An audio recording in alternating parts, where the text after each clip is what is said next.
You're listening to Inside Israel Today with Gil Hoffman on the Land of Israel Network.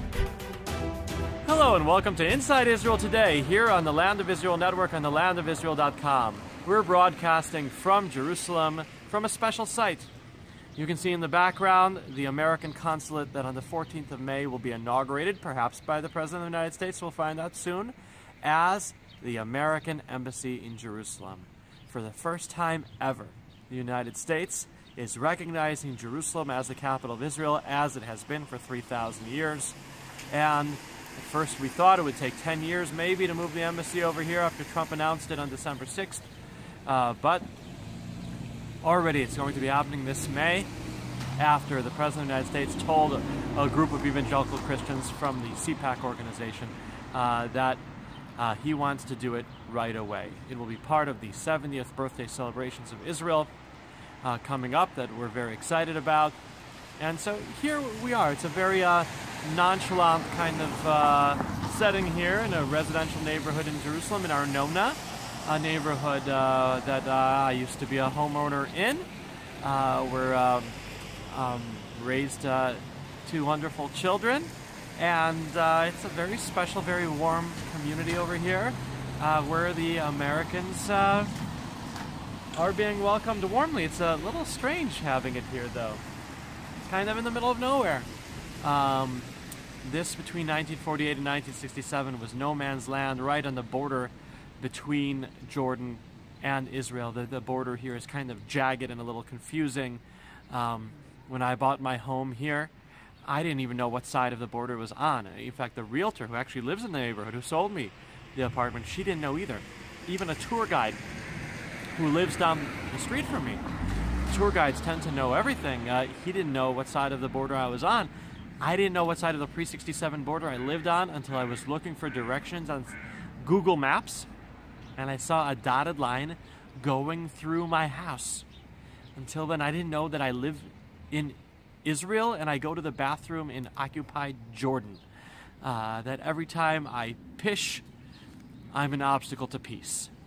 And but Jerusalem has grown so much since then, has blossomed for Jews, Christians, Arabs, Muslims, and we have here now in Jerusalem this building where Israeli Arab security guards who ask you tough questions and take away your cell phone and don't let you bring it in, and Americans and Jews and Christians and Muslims there who help you behind the counter over there. I was here recently to get a social security card for my daughter, and maybe one day I'll be able to come here and change her birth certificate, which currently says just Jerusalem, and it will say Jerusalem, Israel, which would be wonderful.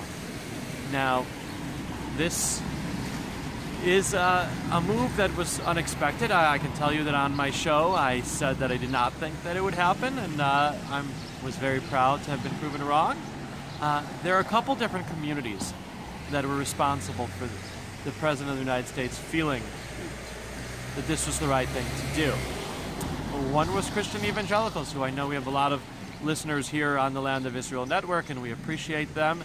We appreciate their growing presence in the United States, who tell the Trump administration that they have to do the right thing, that God gave this land to the Jewish people. And that influence is extremely appreciated. But I think people haven't talked enough about also the influence of believing Jews. It's not only believing Christians. I don't remember the last time you had so many believing Jews who had such an important role in the White House. Perhaps the person closest to the President of the United States is Jared Kushner, his son-in-law, an Orthodox Jew, and his daughter, Jared's wife, Ivanka Trump, is certainly someone who has a lot of influence on her father, and they are raising their children as modern Orthodox Jews there in Washington after being in New York.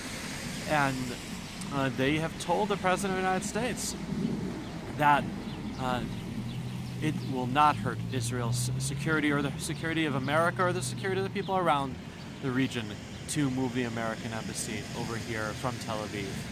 And there's also David Friedman, the ambassador, who said during the campaign that the embassy would move. And I remember covering an event here in Jerusalem where David Friedman, who's now the ambassador, told the crowd that if State Department clerks tell Donald Trump that he can't move the embassy from Tel Aviv to Jerusalem, Trump would tell them, "You're fired."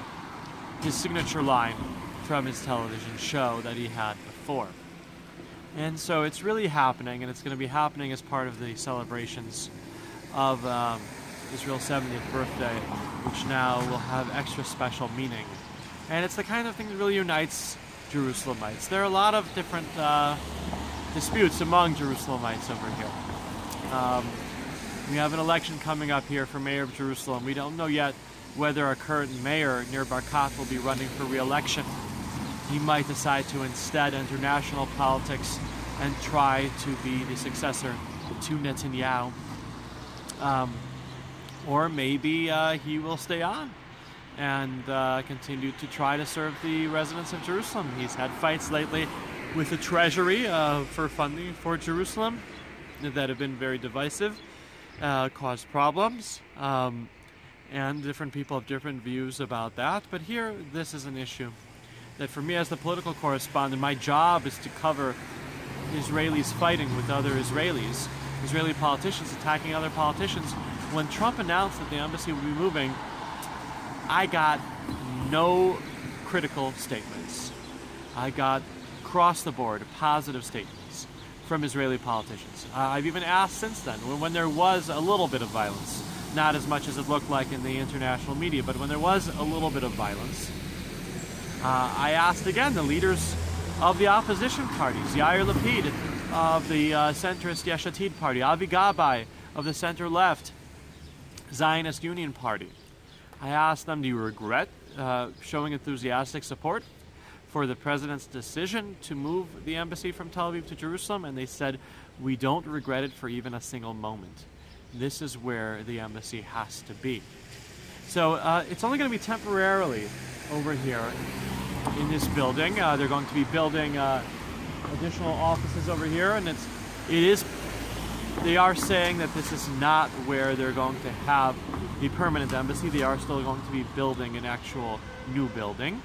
There is a tract of land not far away from here on the corner of Derech Hebron and Yanofsky, where the United States owns the land and can build a new building over there. When the United States moved its embassy in England, and it took 9 years to do, so there might still take time. But there's more significance of America recognizing Jerusalem as our capital and putting the embassy in this neighborhood, because this area has biblical significance.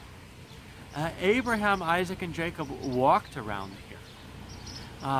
When Abraham took Isaac to Jerusalem, to Mount Moriah, and came from the Hebron area, he went on a path that became known as Derech Hebron, the path of Hebron, that connected Hebron to Jerusalem.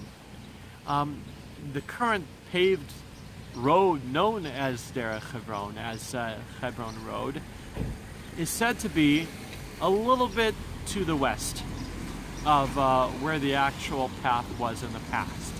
So maybe it was along this path right over here, where we are a little bit to the east of the present Derech Hebron. Maybe this is where Abraham, Isaac, and Jacob walked. It's a little closer, a little bit more direct to the site of where the holy temples were then built afterward, on the site where Abraham took Isaac to be sacrificed and ultimately sacrificed the ram after passing God's test. So this is a site where Abraham, or the first Jew, was on the way to pass this all-important test. There are many tests ahead for the current leaders of the Jewish people, for the current leaders of the state of Israel. Netanyahu succeeded, I'm sure he'll also take credit in persuading the President of the United States to make this move. And those who are saying that maybe he'll initiate an election, I certainly don't think he'll initiate an election before the 14th of May. He's going to want to be here on the 14th of May. Perhaps with the President of the United States as well. He's going to be asking him next week to come here and be a part of the celebration. But on the 14th of May, Netanyahu will be here cutting a ribbon in front of this building that's already been around for several years. But celebrating that it's becoming the embassy. So I'm glad that I could take my listeners, and in this case also viewers, here on location, here in Jerusalem, to see where history is being made and be a part of Jerusalem, and be a part of the history, because we are proud to be a part of history, to live history, living here in Jerusalem day in and day out. And on the Land of Israel Network, we make you a part of that history.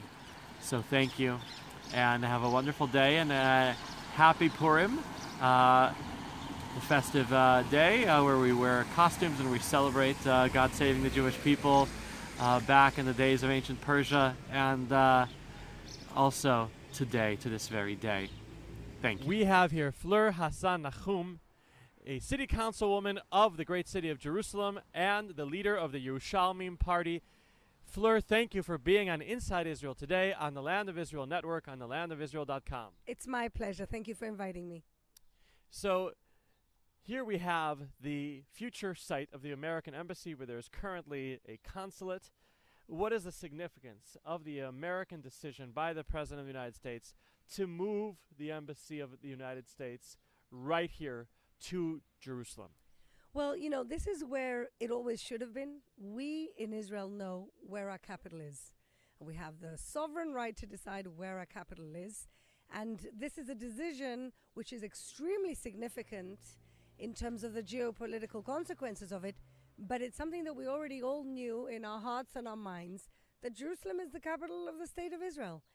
The recognition by America, which happened a while back, but they kept delaying the actual move because they felt that politically it was sensitive, that is something which I think can have amazingly positive effects, and we're very happy about it.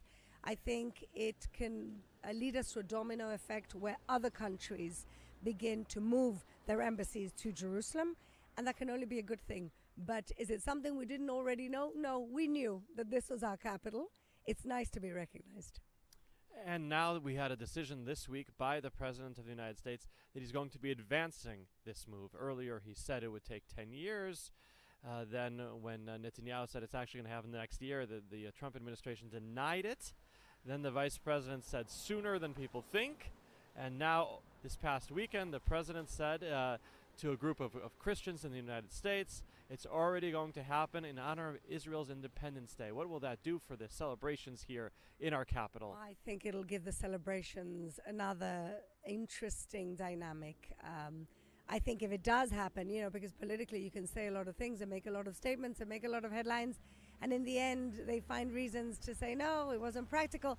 I really hope it does happen. Yom Ha'atzmaut for 70 years of Israel would be a real landmark day and period in which to move the embassy, and the sooner the better. That's what I think. Why do you think he did it? Why do I think Trump announced this, or why do you think he's moving the embassy? I think a lot of his base is the Evangelical Christians, and I think the Evangelical Christians know and have been lobbying for this for many, many years. And I believe that this is a gesture of him and probably Mike Pence, who's been pushing very hard in the background to do this for them. Of course, you know, he has interests in strengthening an ally like Israel.